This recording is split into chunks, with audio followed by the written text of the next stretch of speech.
escribe para afuera como si nada para acá. Si quieren whatsappear, no tengo ningún problema, pero estoy fuera del aula. Si quieren hablar, algo en voz baja pueden conversar, por favor, no es voz alta que nos interrumpen a todos. Y la idea es que aquellos que no entiendan empiecen a preguntar. Traten de preguntar, no hay pregunta tonta, ni pregunta inconsistente, ni pregunta. Las preguntas son solo dos, las que se hacen y las que no se hacen. Y las que se hacen contienen claridad, y las que no se hacen te quedan como duda y el día del examen que recién que no hiciste, ¿de acuerdo? Eso va para televisar. Entonces, a ver, la piel tiene una ventaja muy importante en lo que es medicina, porque rápidamente uno ve la estructura de la piel y una patología puede que ya se pueda sospechar. Es rápida, no requiere mayores comentarios. Aquí tenemos, por ejemplo, ¿esto qué es? Esto es vesículas acumuladas en un solo dermatoma de la piel, pruriginosas y dolorosas. No hace falta mayores análisis ni mucho menos.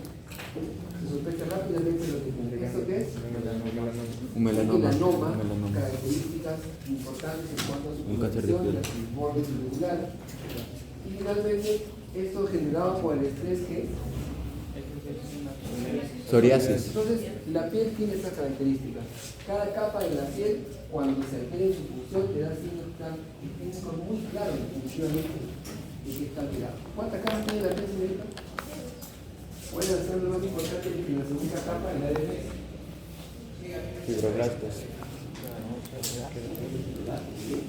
En la ADN, en bien. Entonces, ¿la piel de qué capas deriva de la parte del embrión? Ectodermo. El ectodermo y ¿qué más? El mesodermo. El ectodermo, la epidermis de mesodermo básicamente. Superficial. De todos los valores que nos van a preguntar en la universidad, que van a venir a hacerlo dentro de poco, les sugiero que se vayan siempre por la fragilidad. Ya los porcentajes son los que son. Lo que sí les digo en complejidad, que si saben con ese porcentaje tienen que variar la complejidad ahí mismo, así que vayan tranquilos, no vayan con la idea de que esto va a ser complicado, por favor. Tenemos que probar en latín, porque lo mandan en hebreo. Tenemos aquí la epidermis, la dermis, la hipodermis, la más gruesa es la dermis normalmente. Si el paciente es obeso tendrá más gruesa la hipodermis. Muy cuidado. Estos surcos que tenemos acá se llaman límite dermoepidérmico, ¿okay? Entonces aquí tenemos que la circulación está básicamente en la dermis. Este plexo irriga la epidermis y este plexo irriga la hipodermis, ¿no es cierto? Sin embargo, el 90% de la circulación en la dermis se dedica a termorregulación. ¿Okay? ¿Qué tenemos más en la dermis? Tenemos estructuras que no hay en la epidermis. Tenemos glándulas sudoríparas y sebáceas, tenemos vasculatura y tenemos nervios, el nervio del músculo pisoerector y los recuerdos cutáneos dentados. ¿Okay? Tenemos dermis papilar cercana a las papilas, que son el cerebral, y dermis reticular que tiene colágeno y elastina que producen los fibroblastos. ¿Qué más tenemos en la piel? Tenemos que diferenciar, entonces empezamos por qué tipo de funciones tiene. Básicamente son de protección, mecánica, térmica y químico-tóxica. Y también tiene una protección contra virus, bacterias, parásitos y hongos. ¿En la piel tenemos bacterias o no? Sí. Son bacterias gram positivas, son comensales, tienen la piel tranquila. La Y estafilococcus. tratando de prevenir que predominen aquellas que pueden ser patógenas. ¿Hay otra defensa de la piel o no? Sí. Langerhans. Está debajo de la dermis, encima de la piel. La secreción sebácea y la sudorípara se juntan en la. Si ustedes ven su piel ahorita así contra el sol, verán que es un poco brillante, no es que sea opaca, ¿no es cierto? ¿Qué hay ahí? Hay un manto químico que protege contra los virus bacterias. Eso lo veremos en. ¿Quién protege contra la reacción solar? ¿Qué célula? ¿Melanocitos que producen? No, melanina. Melanina. En cuanto a temperatura corporal, los vasos sanguíneos que hemos comentado, evita la deshidratación, Queratinocitos. la capa córnea. Los queratinocitos. ¿Quién hace este trabajo inmunológico? Las células de Langerhans. Acá están los receptores sensoriales, Mecanorreceptores. la vitamina D, y también la creación de sustancias a través de glándulas sudoríparas y sebáceas. Endocrinas o apocrinas. Entonces, tiene como ven la piel varias funciones fundamentales que no las tomamos en cuenta, no las monetizamos de modo que nos dependen para generalmente descuidar. La piel, distinto a lo que ustedes pintan, tiene surcos, tiene poros, tiene depresiones. Aquí tienen el músculo piloerector, como ha hecho la piloerección en esta parte del brazo. Y también tiene rugosidades, todas ellas van dirigidas a los vectores de fuerza con los que hacemos normalmente nuestra actividad física. Cuando más o menos pesa la piel, 6% del peso corporal, dependiendo del peso del paciente, y mide más o menos 2 metros cuadrados, dependiendo del tamaño del paciente. ¿De acuerdo? Esta piel de acá se diferencia de esta en que esta es normal. ¿Cómo? ¿Y el grueso? Ya, pero ahí, ¿por qué es gruesa? ¿Qué capa hay acá? No hay La lúcida. ¿Qué proteína tenemos en el lúcido? El lúcido. Involucrina no. No. Tenemos la Filagrina. llamada eleidina. Eleidina era. La filigrina es para Las damas tienen un cutis obviamente mucho más terso y diáfano y bello que los varones. Y también las zonas de flexión tienen una piel más fina, ¿de acuerdo? La más gruesa está obviamente en palmas y blancas que soportan mayor cantidad de presión. Y la más fina está en general en todos los hombros y los párpados. Es lo primero que se va arrugando con la piel. Sí. Con la edad, ¿de acuerdo? La pigmentación de qué depende. Más cierra la puerta. ¿Eumelanina o geomelanina? Y de la tirosina. Depende. De la tirosina. No, porque la tirosina es la que le va a... Si no te da un albinismo. Por causa. Será fácil ser albinismo. ¿De qué depende la pigmentación? De la melanina. ¿Qué estás todo haciendo con este chulito para? ¿De qué depende la pigmentación? Primero de la raza, primero de la exposición solar. Si quienes van a jugar fulbitos todavía se acuerdan de eso, ¿no? Se dan cuenta de que se quema uno de aquí para abajo y de aquí para arriba está como blanco. La exposición solar es el factor más importante, ¿de acuerdo? Número 2, tenemos obviamente la parte racial. Y número 3, la cantidad que tenemos de melanocitos. Inclusive hay alguna pigmentación adicional que tiene carácter genético. La piel tiene 3 capas, las células más importantes son estas que estamos colocando acá, queratinocitos, fibroblastos y adipocitos. No son las únicas células, hay más células obviamente, pero son las más representativas. Cada capa tiene su complejidad, cada capa tiene su forma de actuar. Tenemos que la epidermis es la capa más superficial. La que están ustedes viendo en este momento en su mano se llama la capa córnea, la más superficial. Pero tenemos 3 capas más abajo y en el caso de palmas blancas tenemos 4. Vamos a ver cuáles son. Aparte de que nosotros tenemos células que no son de la piel, que en su evolución embriológica han migrado de un tejido distinto a la piel hacia la piel para una función específica. ¿Cuáles son? Melanocitos, Merkel, de crestas neurales, y Langerhans, ¿de dónde vienen? De hematopoyéticas, médula ósea roja. ¿De acuerdo? Muy bien. La epidermis no tiene vasos sanguíneos, se alimenta a través de la dermis, ¿de acuerdo? Y tiene 4 capas en general en el que vamos a ver cuáles son. Esto lo van a ver con más detalle en histología. Miren, la epidermis empieza acá en este surco y comprende también la capa córnea, capa granulosa, que es la que va dirigida a la córnea, capa espinosa y capa basal, ¿de acuerdo?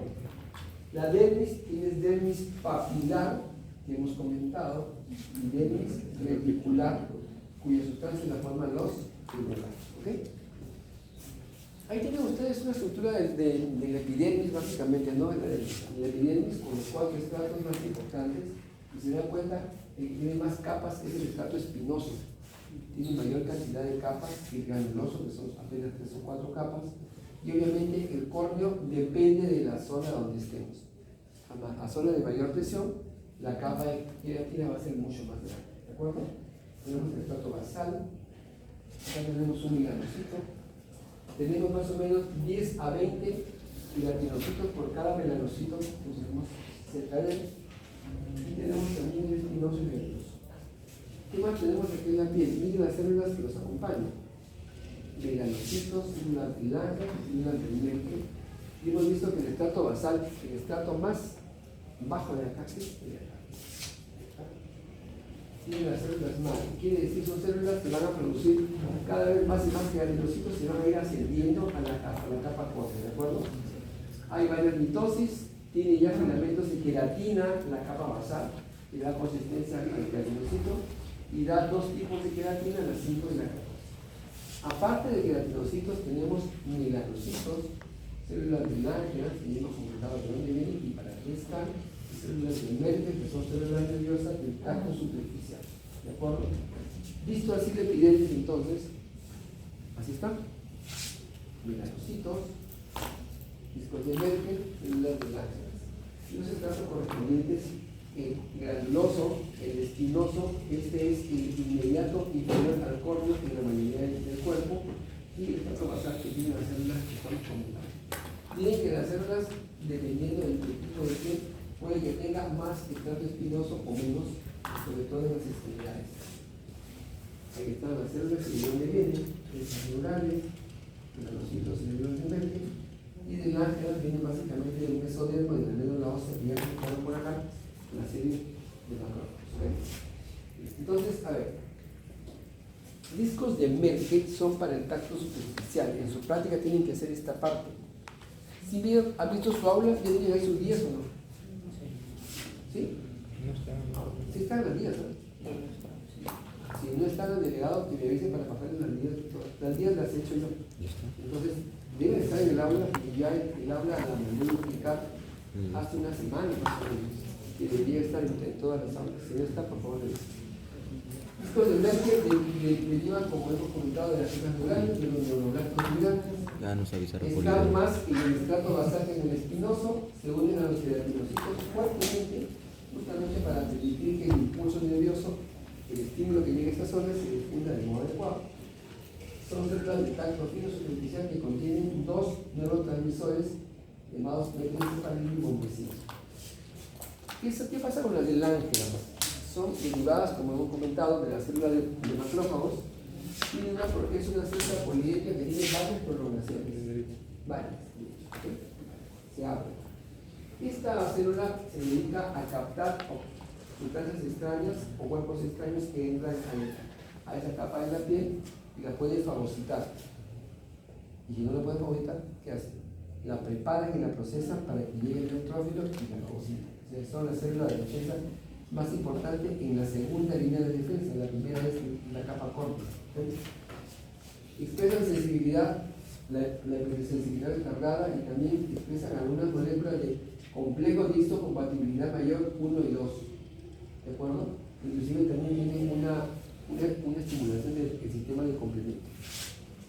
Tienen esta forma, en teoría son los ganglios de tigre, tienen forma de raqueta de ping-pong.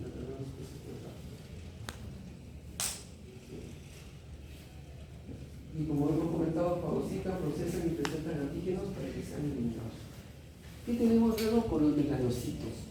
Están en la capa basal. ¿Qué producen? Producen dos tipos de compuestos.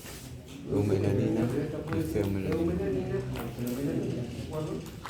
Emiten prolongaciones, de manera que estos que vean como bracitos se meten a cada célula y les colocan el pigmento, miren, en la cara anterior del núcleo, para que se puedan exponer a la luz solar, ¿de acuerdo? Tienen que estar en la parte de... ¿okay? Entonces, ¿qué tenemos? Esta melanina se produce gracias a la estimulación solar. ¿Alguien ha ido o conoce gente de Canadá o gente del sur de Chile? Son más blancas que tú. Son así. ¿Por qué somos acá morenos? Bueno, la mayoría, no todos. Por prolongar de posición, ¿no? Por el Ecuador, la línea ecuatorial. Los tiene ecuatorianos cuando les salen control de los ecuatorianos. Los colombianos, los venezolanos y los peruanos somos más o menos de ese color por la radiación que tenemos en el sol. ¿De acuerdo? Entonces, obviamente va a ser un color normal. Si el sido blanco acá te vuelve negro, actualmente. Lo forma de liposomas que sintetizan y se regresan ácidos de melanina, emiten prolongaciones que, como hemos comentado, colocan los melanosomas, que se llaman estos procesos acá, en el melanocito, y si hay exposición solar, esta se va a manifestar como una pigmentación dependiendo del tipo de melanina. Este es todo el proceso principalmente de las células minerales, melanoblastos, o una reacción de triglíceras con los melanocitos. Estos son los melanosomas. Si este melanocito no puede formar melanosomas con un proceso bioquímico genéticamente mediado, ¿qué enfermedad aparece? La gente que es blanca, es toda blanca, pelos, cejas, cara, y etc. Todo el resto. Y luego se van a secretar hacia las zonas de las células, a la parte anterior, para que sean pigmentados. De las dos melaninas, ¿cuál protege mejor contra la radiación solar? Eumelanina. ¿Por qué? Porque es clara a pardo oscura, creo. No es más que eso. Cuando viene acá un El precio. extranjero de raza blanca y se quema acá en el Ministerio Nacional, se pone rojo, ¿no es cierto? Rojo, medio naranjado. ¿Okay? Amarilla, casi pardo rojiza, pero ya sabemos. Y aquí todos nos ponemos cada vez más dorados, ¿no es cierto? Los melaninas dan este color. Estos compuestos de acá, sobre todo este de acá, y en segundo lugar este de acá, producen mayor protección solar. Y ahí el cáncer de piel es más frecuente en la raza blanca, no en la raza de nosotros. Acá lo es por la exposición continua al sol, ¿no? Pero ellos tienen mayor propensión porque su eumelanina no permite que haya una buena protección contra la levodopa-cromo, que es mucho más eficaz dentro de esta zona. Que es genético, claro, pues hemos nacido en esta zona con el solar, puede ser. Y ellos han nacido en las zonas encima de los trópicos, que finalmente permiten que haya zonas que están en el mundo. Resumen de la piel en la parte que estamos comentando, tenemos queratinocitos, tenemos melanocitos, el 90% son queratinocitos distribuidos en 4 o 5 capas dependiendo de la piel, tenemos melanocitos, el 8% de ellas son células que están en la zona de la epidermis, tenemos células de Merkel, menos numerosas, pero obviamente más profundas que sirven para la sensibilidad, y las de lángera, que ya comentamos, vienen desde el mesodermo y migran para una función de protección de la piel. Esto es, ¿hace falta que uno forme vitamina D? ¿Sí o no? ¿Y por qué? Sí. ¿Para qué sirve la vitamina D? Porque nos ayuda a que tengamos calcio. Pues gracias a la radiación solar que tiene contacto con el dermis o a decir que con el consumidor, dando la circulación, que tiene mucha vitamina. ¿Dónde se forma la vitamina D en forma activa? La última forma de vitamina D no se forma. En el riñón.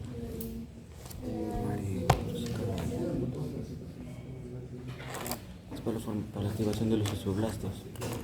Niveles de calcio ahí. ¿Y participa la vitamina D? Ya, niveles de calcio, osteoblastos.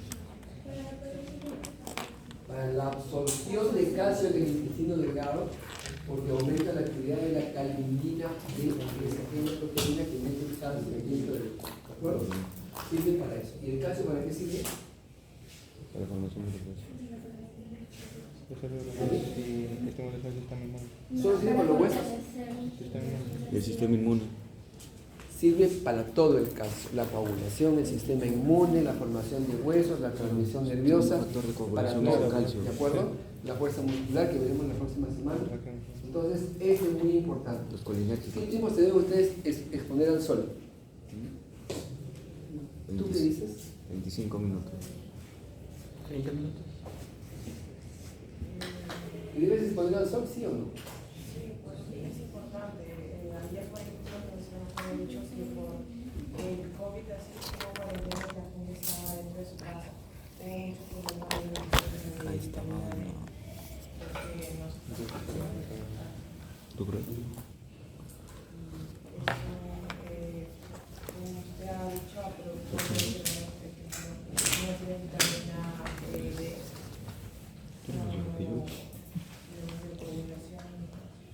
Actualmente, sin COVID, ¿te debes exponer al sol o no? Sí. ¿Cuánto tiempo y a qué hora?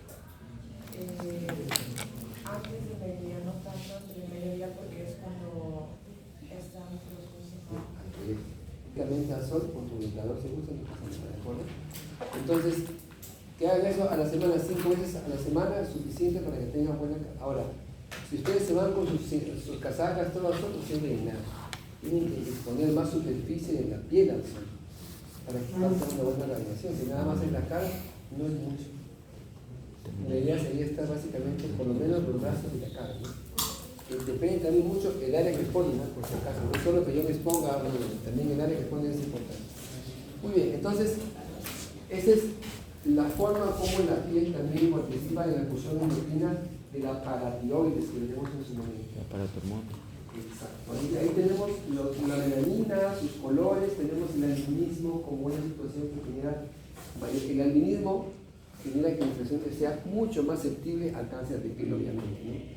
Ese paciente susceptible de colocarse bloqueador en todo momento. Ahí tienen ustedes lo que vamos a hablar, la capa basal, el estrato espinoso que tiene más capas de la epidermis, el granuloso, tenemos acá el estrato lúcido y el estrato córneo, ¿de acuerdo? Esta es una epidermis, digamos, normal. Ahí tienen la parte histológica, se dan cuenta de que en el espinoso tenemos que las células básicamente del estrato espinoso toman este nivel, ¿de acuerdo? ¿Qué pasa en el espinoso? En el espinoso tenemos demás filamentos que se van entrelazando para darle a la piel resistencia y impermeabilidad. Sobre todo tenemos los ganglios, los llamados cuerpos de Ottman que tenemos en la membrana celular. Son ganglios que están en la superficie celular y presentan una proteína que se llama involucrina. Espinoso, involucrina, que se deposita en la caja interna de la célula dándole mayor rigidez. Dos tipos más de queratina en esta capa, aparte de la 5 y la 14 del basal, tenemos la 1 y la 10 en el espinoso. Tenemos también el estrato granuloso que viene más arriba, que tiene pocas capas de hecho, y tiene más queratinocitos que ya están prácticamente con la forma definitiva de queratoiarina. Tiene una proteína que se llama filagrina. Básicamente se encarga de ensamblar todo un tejido de queratinocitos y formar como una red impenetrable que lo va a hacer mucho más organizado. Entonces, estos ganglios que tienen esa capa de celulosa finalmente tienen que formar una red impermeable a la agua. Hagan eso en su casa, colóquense agua en la palma de las manos si gustan y nunca se va a absorber. Se va a evaporar, que es diferente, pero no se va a absorber. ¿Por qué? Esa red que ha formado el estrato córneo, el estrato lúcido y el estrato granuloso impide que el agua pase esos niveles. Produce filagrina, que ya hemos comentado, hace que los haces sean mucho más gruesos. Y finalmente el estrato córneo, ¿no es cierto? El estrato córneo tenemos aquí, dependiendo de la piel. Si la piel es fina, tiene de 3 a 10 capas de córneo, la cara, por ejemplo. Si la piel es muy gruesa, tiene hasta 100 capas de estrato córneo, por ejemplo, el talón. ¿De acuerdo? Entonces, si bien es cierto el estrato córneo tiene células muertas, que son organismos muertos, ¿sirve de algo o no? ¿Qué dice Dios? ¿Sirve de algo el córneo? Tiene todas las células muertas.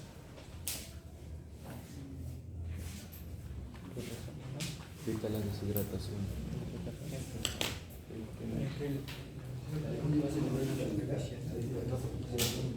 La capa córnea impide el pasaje de sustancias a la piel y también impide que se libere el agua que tenemos con la Deshidratación. aparte que es una barrera muy importante para la protección contra virus, bacterias y hongos. Aquí tienen ustedes los queratinocitos, tenemos vivos en el estrato basal, espinoso y granuloso, muertos en el lúcido y en el codificado. Recuerden, cada uno tiene una proteína diferente. Nos pasamos aquí el lúcido, que tiene células muertas, la mayoría de ellas están muertas.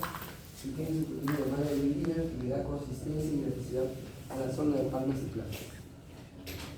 Ahí tienen la piel delgada y la piel gruesa. Miren que la diferencia es la cantidad de células que tenemos en las capas córneas, el talón y piel de la cara. Muy notorio.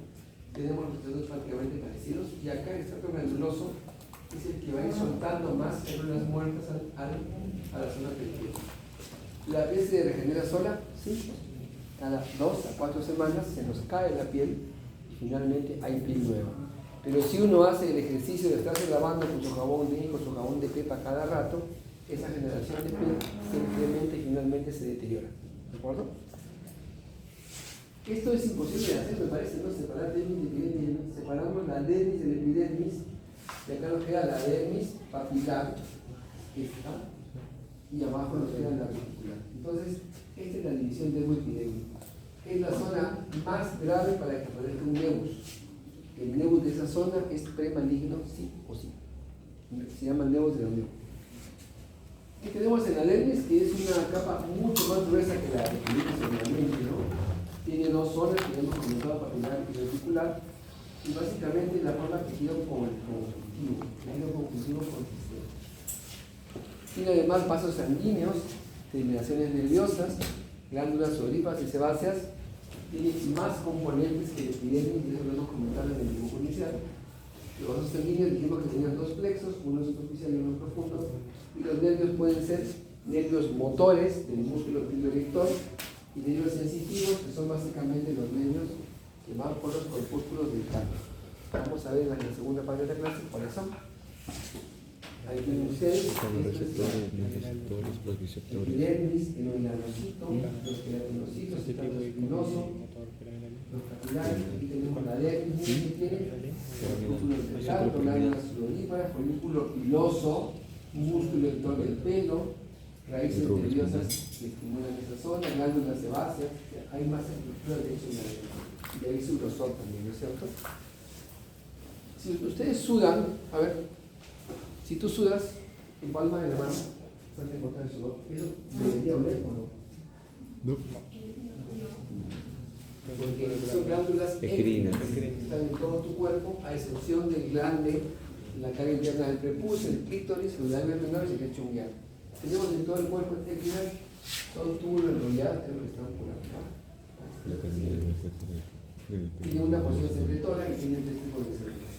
El sistema nervioso autónomo, sobre todo el parasimpático, actúa sobre ellas y permite que se cree sudoración. ¿De acuerdo? Lo distinto es sobre las apócrinas. Estas están relacionadas con un folículo piloso. Ahí se abre. Y estas de acá tienen una influencia hormonal, sobre todo influencia de andrógenos. Cuando ustedes tienen a un niño pequeñito y luego pasan los 6 o 7 años, ¿qué es lo que cambia en su olor? Las axilas. Justamente porque los esteroles derivados actúan en estas glándulas y cambian todo el metabolismo del colesterol y sus derivados, de manera que el olor también cambia, ¿no es cierto? Están en el pezón, en la región anal, en el área perigenital y también en la axila. En el conducto auditivo externo producen cerumen. ¿Ese cerumen es normal o no? Sí. Es normal, no hay que respirar. Pero cuando tienen demasiado estrés, puede que esto sea muy abundante e incluso puede que fluya en el conducto auditivo externo, ¿de acuerdo? Esto es solo agua. ¿Esto qué es? Proteínas, carbohidratos, amonio y lípidos. Amonio, producto del metabolismo de las proteínas. De modo que también esto está influenciado por la dieta.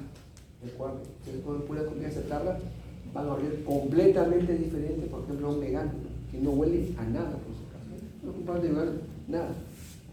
Creo que no se echan ni desodorante, 5 minutos.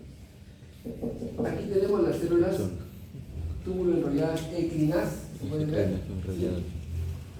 Cortamos la célula, tiene un conducto excretor. Lo que impulsa el sudor hacia afuera se llama célula miofilial. Y acá tenemos células clarioscuras que producen los derivados que van a ser expulsados por el conducto. Tenemos glándulas sebáceas que se abren en el círculo piloso, como las apócrinas, que finalmente ¿ok? ¿Qué más tenemos? El sebo sirve para algo, ¿no? A ver, si tienen ustedes sebo, que lo tienen ahora, como les digo, vean a contraluz sus pies y medias brillantes, eso es sebo, en una cantidad obviamente normal. ¿Sirve para algo o no? La glándula se evita la deshidratación, se mantiene la piel hidratada. ¿Qué más? Elimina por acá sustancias. ¿Qué más? Cuando se junta la sudoración con la grasa de las sebáceas, forma un manto, es como una cobertura de todo el cuerpo, se llama manto hidrolipídico y tiene un pH ácido. Ahí no crece media bacteria patógena. ¿De acuerdo? Entonces, si uno se lo retira ese manto hidrolipídico, finalmente puede originar daño en la piel más que originar un virus. Es una función muy importante de esta secreción sebácea. Finalmente, las uñas. En algún momento las uñas nos han servido, ¿no? Para cazar. Cuando éramos hombres de Neandertal, que aún lo somos en cierto modo, uno desgarraba el material, se prendía en los árboles, comía y todo. ¿Hoy sirven de algo las uñas? Básicamente para las que hacen manicura sirven de algo, pero para el resto sirven básicamente como fuerza de protección y protegen la parte distal de los dedos. Nada más. No tienen una función muy, antes tuvieron una función elemental, ¿no? Tienen este tipo de componentes, tienen un surco ungueal, un lecho ungueal que está debajo, tienen un eponiquio que es esta cobertura que tenemos aquí en la uña. De hecho,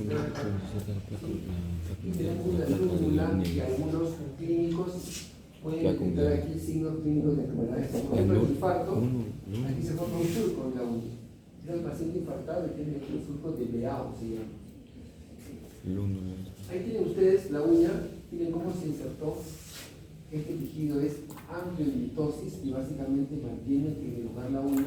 Esta es la lúnula y es la que hace el eponiquio, la zona que sella la parte de la lúnula para que proteja lo que es el lecho ungueal.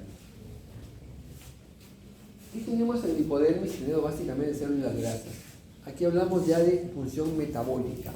¿Quién deposita acá la grasa? ¿Qué hormona? Te lo voy a preguntar en el examen. La insulina. La insulina. Muy bien. Si ustedes comen ahorita algo, pero la energía que han comido en la glucosa no lo utilizan, en 15 minutos agarra la insulina y la deposita en hígado, músculo y tejido grasoso. Como tu hígado está seguramente saturado, igual que tu músculo, te la mandan directo al tejido graso. Por eso el que come todo el día sube de peso. Hasta que se ve que tiene cada rato y genera acá este tipo de estrés. ¿Quién la retira de acá?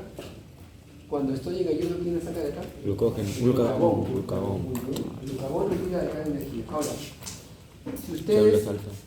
A ver, una cosa elemental, ¿no? de juicio. Si ustedes han leído algo de historia del hombre, el hombre de Neandertal, y aquí tenemos el hombre de Guitarreo en Huaraz y el hombre de la Huicocha en Huánuco, antiquísimos varones, ¿comían como ustedes al día 3 veces o no? No. ¿Por día? No comían. Uno. A veces comían cada 2 días. Tipo yo. ¿Está bien? Y se murieron, de repente uno que otro, pero de ahí la mayoría vivió. En ese periodo de ayuno, ¿qué hizo el hombre de esas épocas? Inventó la rueda, las lanzas, afiló piedras, se unió para atacar a los animales, pensó. Por tanto, el periodo de ayuno nos produce cuerpos cetónicos. El cuerpo cetónico te abre la mente de una manera que no se imagina. Hagan la prueba con el examen. Digan, ayunan de 6 a 8 horas. Tranquilo, solo con agua y frente a la van a ver que el examen lo van a dar de manera completamente diferente que si se come medio pollo antes de venir para acá. Que a veces lo hacen, ¿no? Cuando después se come su papá la vaca. Las cetonas y todo lo que genera la salida de energía del tejido graso, sobre todo, el cerebro le da una claridad y una mentalidad. Tienen que ustedes experimentarlo para que crean eso de eso. ¿O ustedes creen que por no tomar desayuno en la mañana se van a morir? No saben.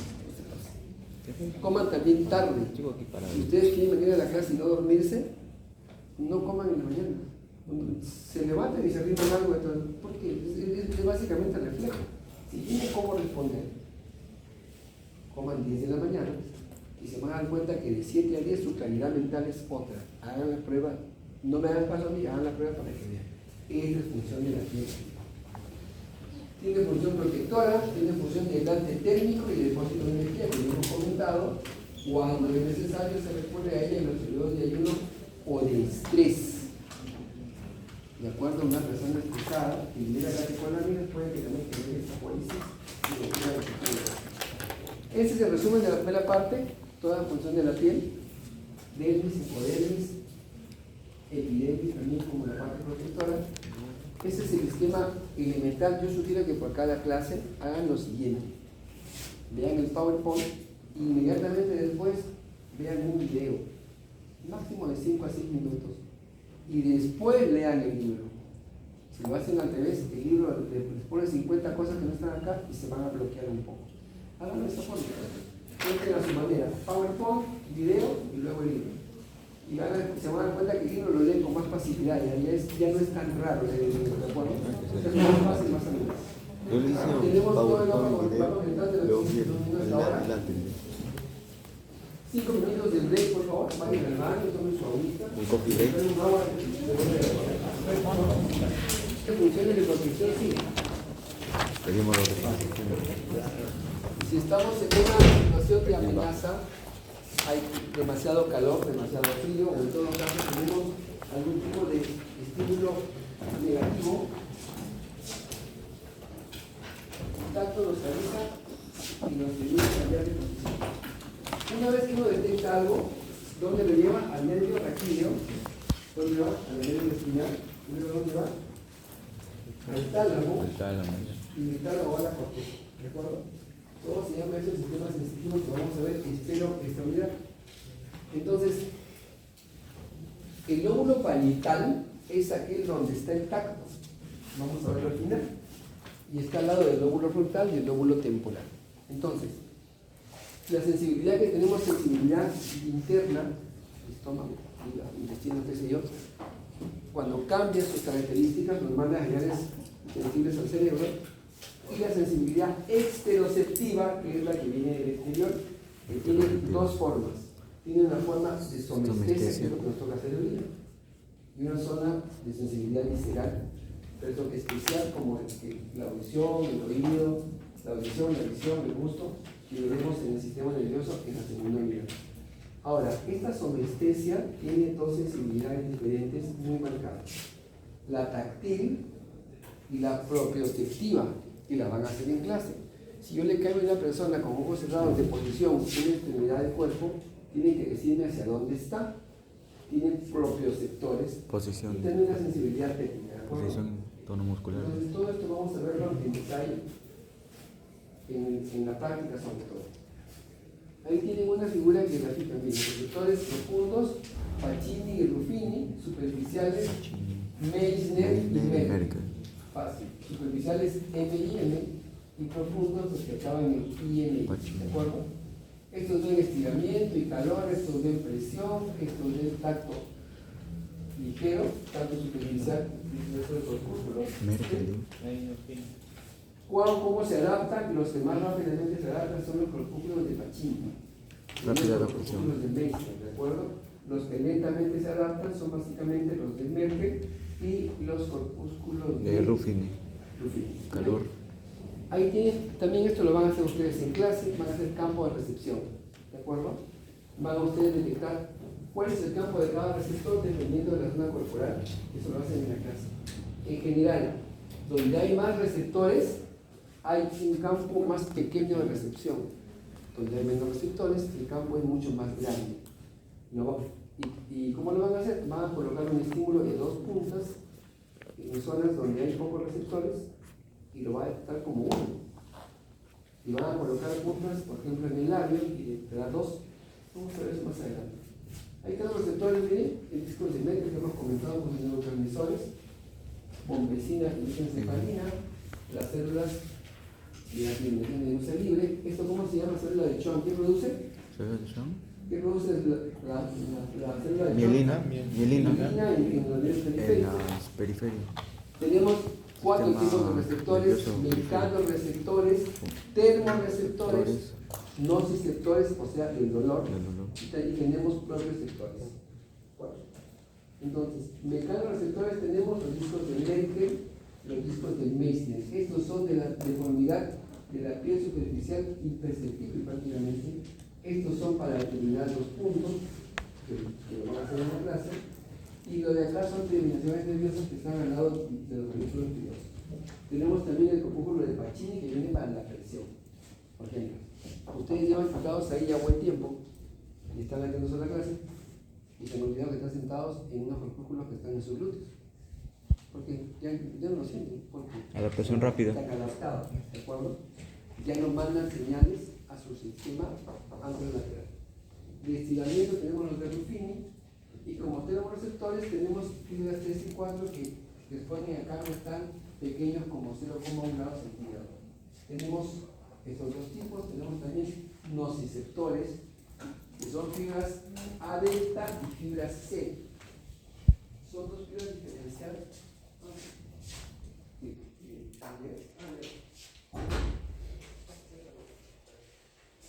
Son fibras A delta y fibras C. Las fibras A delta son mielinizadas y tienen esta función. Las fibras C son son amilínicas, o sea, no tienen mielina, y tienen esta función de acá. Calor, dolor lento, sensibilidad inespecífica y visceral, y las de acá tienen básicamente el trato no discriminado. ¿De acuerdo?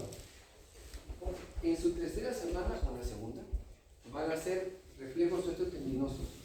Van a percutir con un martillo el tendón y van a ver cómo el reflejo ahí van a estimular propios sectores. Estos están básicamente en orden en los tendones, de Golgi es un en los músculo. usos neuromusculares que tenemos en las extremidades y pueden ser percutidos y percibidos como un combinador. Como les digo, puede que se adapten rápidamente, quiere decir que ya no manden señales porque se han acostumbrado, entre comillas, a la sensibilidad. Y esta puede ser rápida o puede ser muy lenta. ¿Qué van a hacer en la práctica? Le van a colocar una venda en los ojos a uno de ustedes y le van a colocar en la mano un algodón. Él no va a sentir inicialmente. Pasados 10 segundos no va a sentir nada. Hagan ustedes en su casa. Ven los ojos y que alguien le ponga algodón acá. Lo sienten 7 a 10 segundos. Y ahí no sienten nada ya. El mejor ejemplo de adaptación es ese. Y estos campos de receptor que hemos comentado vienen dados básicamente por la cantidad de receptores. Acá hay bastantes receptores y hay campos pequeños. Y aquí hay también muchos receptores y hay campos pequeños, ¿de acuerdo?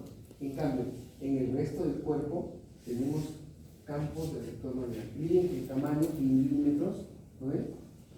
¿Cómo puedo discriminar dos puntos diferentes en los dedos? Miren, 3 milímetros, 3 milímetros, 3 milímetros.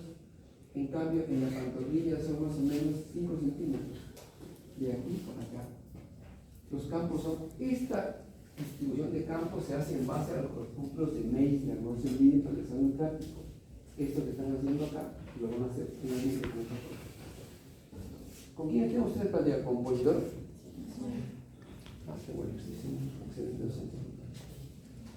Esto es lo que les digo. El estímulo labio, con dos puntas, me sentirá dos estímulos. Si lo hago lo mismo en la piel, con el mismo nivel de distancia, y solo va a sentir uno. Tienen menos receptores y mayor campo de actividad. Ustedes vieron esto en física médica, ¿cierto? Todo el sistema nervioso se activa con un potencial de acción. El potencial de acción debe ser estimulado con un nivel umbral. Tiene que eliminar tiene que pasar el umbral. Pasado el umbral de agitación, entonces generas un potencial de acción que finalmente viaja al sistema nervioso central. Ocurre una despolarización. Este se integra y finalmente va a aquel lóbulo, al lóbulo parietal, donde esta información se va a poder organizar. Tenemos también que los receptores térmicos son nervios sensoriales tipo 3 y 4 que responden a 0,1 grado de diferencia. Se subdividen en calor y frío. También acá un nombre, el receptor de Krauss, que era básicamente de frío. Los receptores del dolor son fibras sensoriales que están en todo el organismo, inclusive en la córnea, en el músculo, en las articulaciones y los órganos internos. Entonces responden a varios estímulos también.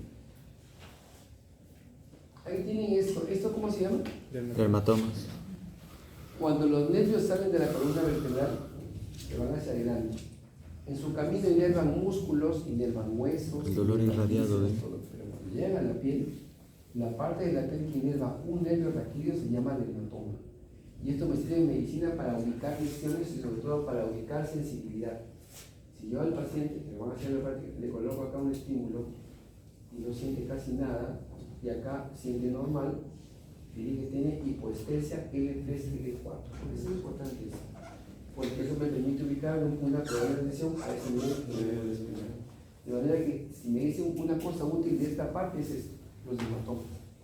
¿Cómo se pueden ubicar? Y ahí ven ustedes, tenemos cervicales, tenemos toracolumbares, y tenemos toracoabdominales y tenemos lumbares. Miembro inferior tiene estas características. Se pregunta a veces en el práctico cómo se razona. Los de Meissner son mecanorreceptores ubicados en el nervio papilar, especialmente el tema de los dedos, las palmas, las plantas, los labios, la cara, la lengua y piel de genitales. Recuerden, el pulpejo de los dedos, esto de acá, transmite una señal que conlleva energía. Spider-Man. Si no, ustedes mismos toquen a otra persona, pásenlo básicamente y se dan cuenta de que la sensibilidad es diferente. Porque cuando una persona se acerca a otra demasiado, que eso lo van a ver en el laboratorio, se genera como rechazo. yo me acerco bien cerca, y ya llega un momento en el cual ellas se ven como a la furia. Porque y sale también a través del tacto. Se van a dar cuenta, uno se acerca de Rechazan causa. más cerca, ya como que todos somos campos de energía. Todos tenemos cargas positivas y negativas, ¿de acuerdo? Entonces, eso se da también en el tacto, y finalmente podemos transmitir esa carga, y hay las caricias, ¿no? Y agarra uno, hasta el perro se da cuenta cuando uno lo acaricia y tiene tanto pelo. Receptores, tenemos receptores, localización de ellos, la adaptación de ellos y para qué nos sirven. Vemos los de rápida adaptación, que son los de Pacini y de Meister, pregunta de su examen teórico, y los de lenta adaptación, Merkel y los discos táctiles sobre el fin, ¿de acuerdo?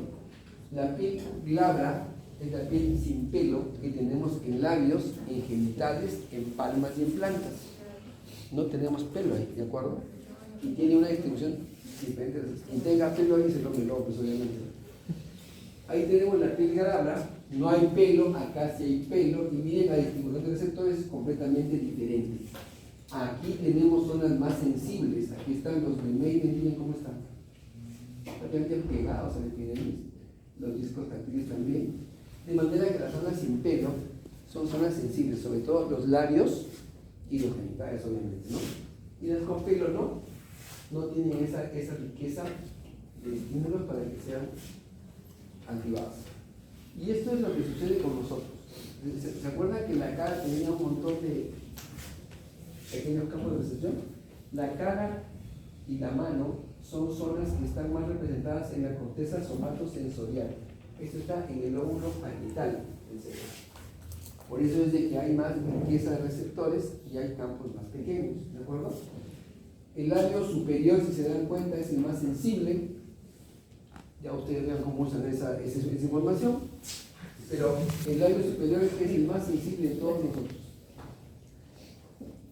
¿De acuerdo? Entonces, por la cantidad que tiene de receptores, más que el inferior. Y miren, sigue la cara, sigue la mandíbula, y luego siguen los dedos de la mano que hemos comentado, tienen campos pequeños. Al lado de la percepción del tacto está la zona motora, el lóbulo parietal, el lóbulo frontal, ¿de acuerdo? Eso se llama el homúnculo somatosensorial. Músculo de Penfield. Un nombre también en castellano. Aquí está, el homúnculo somatosensorial está pegado al homúnculo motor. ¿Se dan cuenta? Es más o menos lo mismo, ¿no? La cara, la mano, todo es más o menos lo mismo. Entonces, estos dos homúnculos nos dicen la importancia de la cara, órgano de los sentidos, y de la mano, básicamente para que sean mejores resultados. ¿Qué nos diferencia de los simios? Nuestras habilidades manuales. ¿De acuerdo?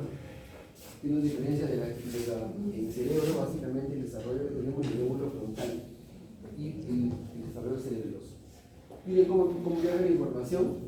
Dependiendo del tipo de información, viaja y se cruza en el tronco del encéfalo, alguna información sensitiva, o viaja dependiendo del tipo de información y se cruza aquí en la médula espinal.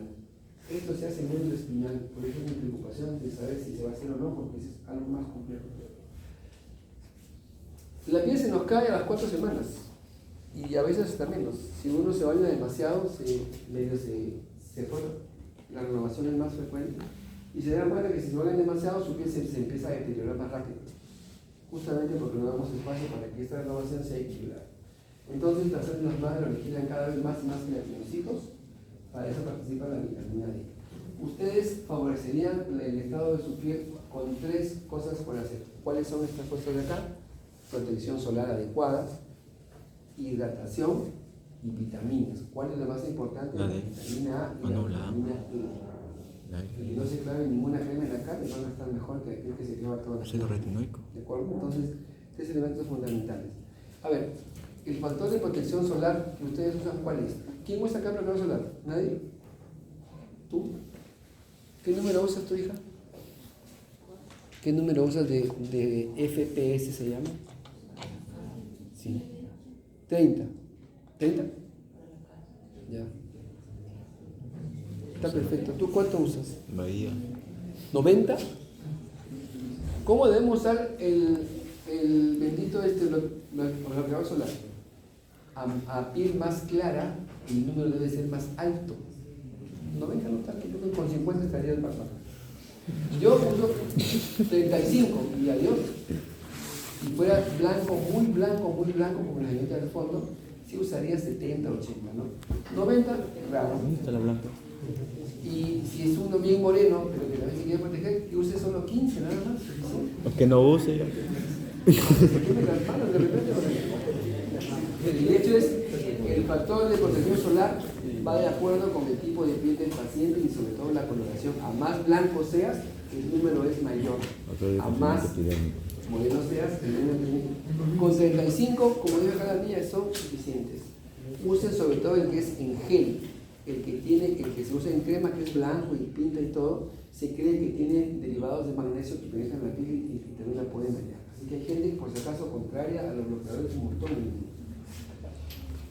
La piel envejece, los melanocitos se van al tacho, hacen cualquier cosa, no se ubican bien, aumenta el espesor de los vasos sanguíneos, la permeabilidad cae. La piel se pone como de cebolla, si ustedes ven un viejito, tiene la piel bien finita, como de cebolla, ¿de acuerdo? La grasa desaparece. ¿Han visto a un viejito sudando? La verdad. ¿Han visto a un viejito subió el sudando? dólar. Subió el dólar. Casi no sudan, las pólipos se han atrofiado. Y han visto hipersecreción de sebo localizada básicamente en pequeños puntos, pero luego no tienen ese problema. Todo se genera en la piel y se acelera todavía más con la exposición solar. Las células de Langerhans también bajan su función, igual que las células sebáceas, y los melanocitos realmente disminuyen y se ponen atípicos y aparece algo parecido a esto. ¿Qué es esto de acá? Máculas. ¿Cómo se llama esto de acá? ¿Han visto algo en seno así? Sí, sí. ¿Eso es normal? Sí. Sí. La degeneración de células que estaban debajo lleva a eso, se llama leucomelanosis senil. Y es normal. Leucomelanosis. ¿Qué fenómeno ha sido aquí aparte de mirar la exposición solar? Van a ver gente de 70 años que no tiene ni media mancha. Esa gente no estuvo en su vida, obviamente, ¿no? Pero la gente que ha trabajado y se expuso al sol tiene esta piel y es, como digo, normal, ¿de acuerdo? ¿Dónde salen los neus? ¿Y dónde son más peligrosos? Que son las expuestas al sol. Yo tengo un neus en el ombligo, no pasa nada. Pero si tengo un neus en la cara, en las zonas que expongo al sol, debo estarlo vigilando, porque puede que eso sí, ¿de acuerdo? Entonces, ideas principales, la piel tiene 3 capas, idea 1, idea 2, cada capa tiene un grupo de células especiales que se definen por una función específica. La capa número 3, la función del hipodermis es básicamente metabólica, resaltar funciones que son de protección de la piel. ¿Cuáles son? La producción de vitamina D y la producción de energía, si en este caso lo requiere, y la protección contra la radiación solar. Y número 4, el sentido del tacto está asociado con el lóbulo parietal y permite que detectemos varios tipos de señales. A ver, por ejemplo, alguien que cierra los ojos acá. ¿Quién está clasificado? Tú, y ya prácticamente está cerrado. ¿Quién es? Cierra bien los ojos. Bien, pero bien los ojos. ¿Okay? ¿Ya? Abre tu manita. Y solo con tu dedo baja tu cabeza de acá. Toca. No lo digas, toca con tus dedos, con todo. ¿Qué es eso?